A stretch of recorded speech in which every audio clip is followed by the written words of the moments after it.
Hello and welcome to today's class. We'll be looking at the concept of refraction.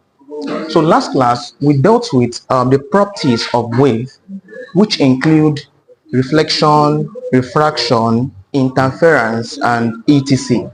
So let's look at the second properties of wave known as refraction. So by definition, what's a refraction? Refraction is the change in the speed and direction of a wave as it crosses the interface boundary between two media or different densities.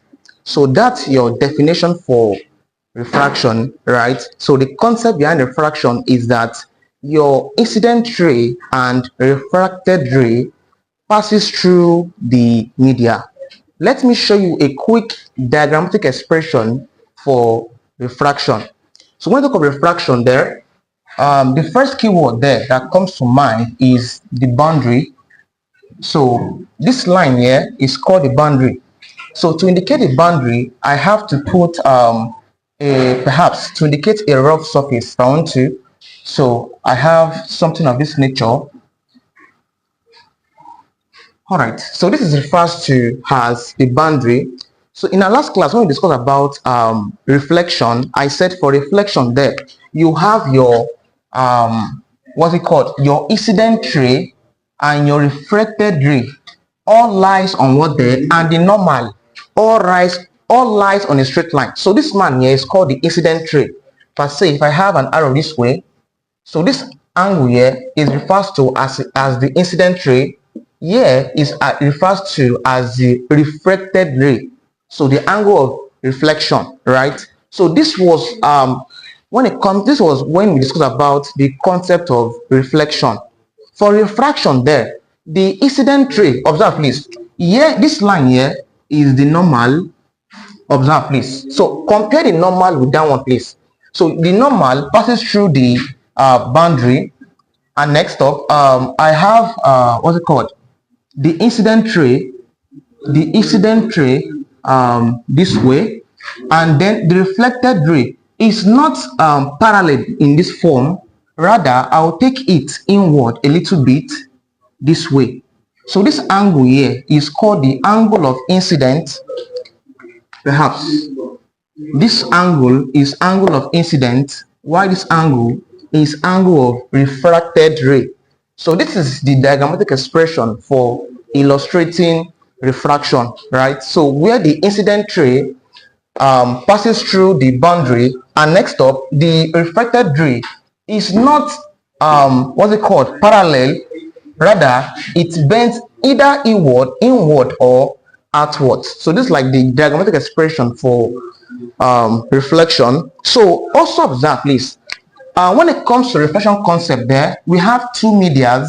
So I can call this here perhaps two medium. I can call this one medium 1. I call this one here medium 2. So observe please, when it comes to refraction, there are two. So this is how this concept works. So please note something please. Let's define I, let's define R. So what's I? What's R? So note that I is called the angle of incidence, angle of incident ray, if I want to. Why this R is called the angle of perhaps angle refracted ray.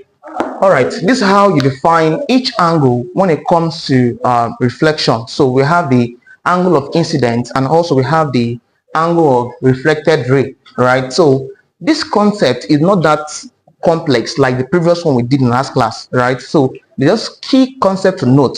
I said first thing to note when it comes to refracted is that this line here serves as a boundary. Next up, I have the incident ray and the reflected ray. Also observe that I have two medium there.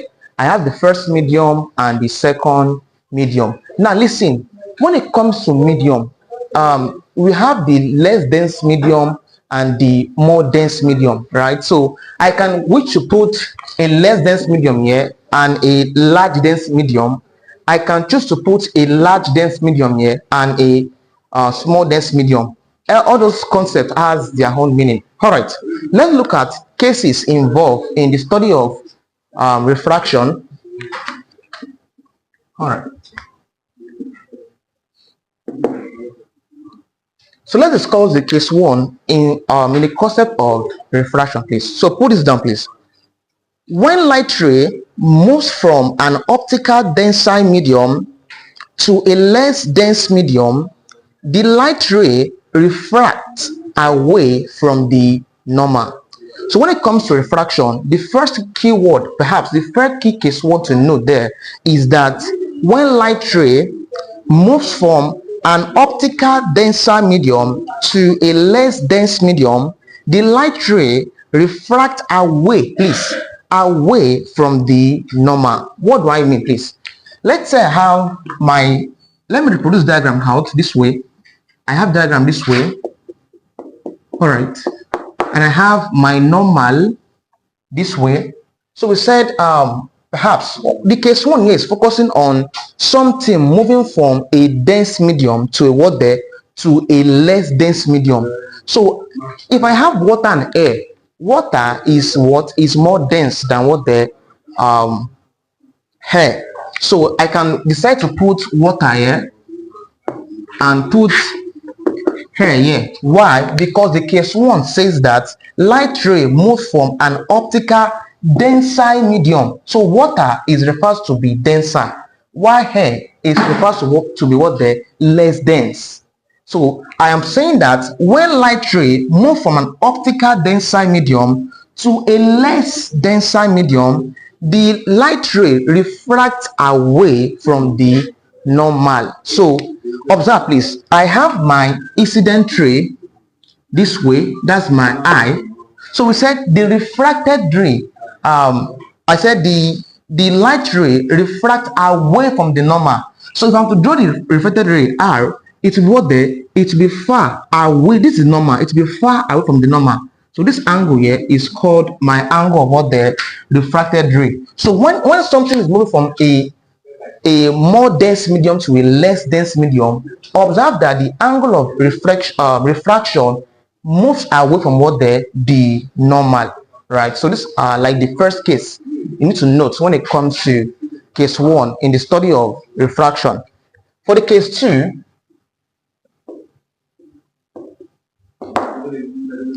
all right, for the case two is when the medium here is air and the medium here is water. So it means that it's moving from case two is all about something moving from a less dense medium to a higher medium.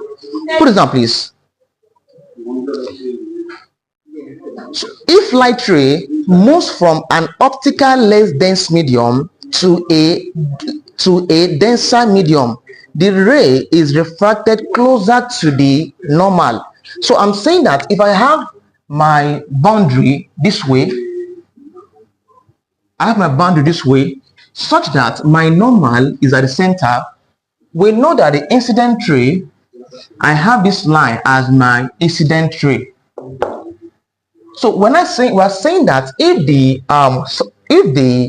object move from a less dense medium, that's air, to a more dense medium, that's water, we say that the refracted ray moves closer to the normal.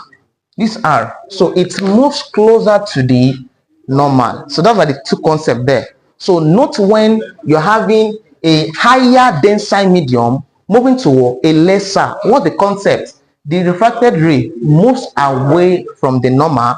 That's case one. Case two is that if I have a less dense medium moving to a higher dense medium, I have that the refracted ray moves closer to the normal. Those are like the key concept to note in the study of refraction. All right, one final concept here. Let's look at the laws of refraction. Last class we dealt with some of the laws of reflection. So let's look at the laws of refraction. let's look at laws of refraction.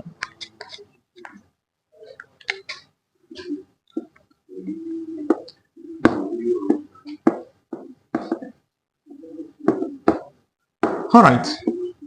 So when it comes to refraction concept, there are two laws there, right? I will give you the two laws as we proceed. So let's go to the first law involved in reflection. So the first law, law 1.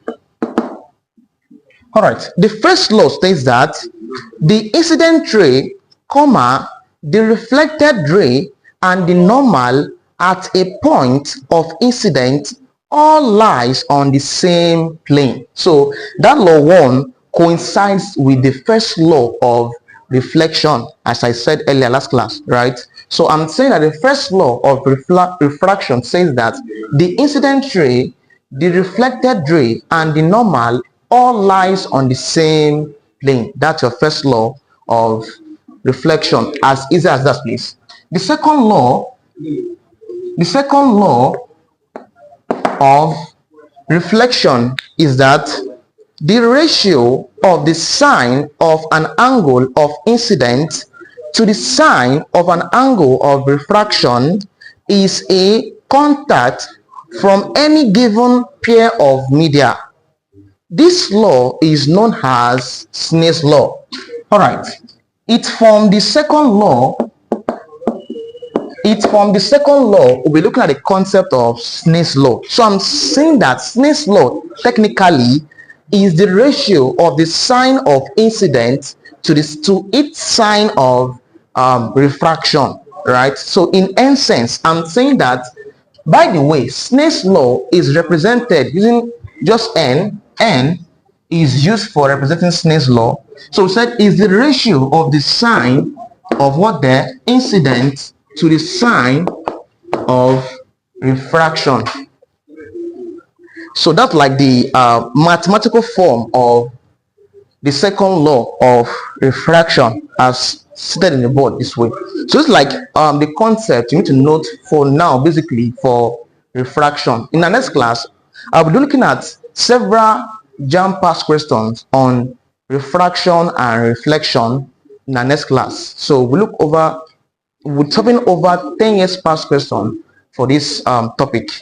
If you're interested in learning more, please visit my website at www.ghanaback.com. In the website there, you have close over to 300 plus video for chemistry, physics, and mathematics. You can go there and purchase the topics there, and it's a lifetime access. So once you buy the course, it's a lifetime access. All right, see you guys in our next class.